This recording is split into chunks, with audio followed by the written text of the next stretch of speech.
বসতে পারে না, সারা ভিখারির মেয়ে এসে এদের মান সম্মান নেই, এইসব কথা এরা ভদ্র ভাষা শিখতে পারেন না। জানো প্রতিমা, এরা হচ্ছে কি সারা ভাষা পড়তো, এরা কোনো ভাষা শিখতে যায়।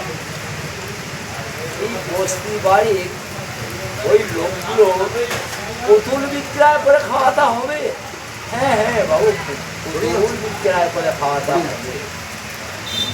আমি সন্ধ্যা তারার আলো, তুমি সন্ধ্যা তারার আলো,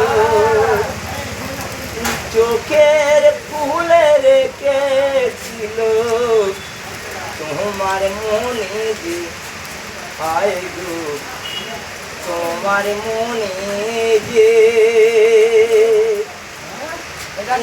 আমায় তুমি ভালোবাসো, চোখেরই কাজল বন্ধু, চোখেরই কাজল।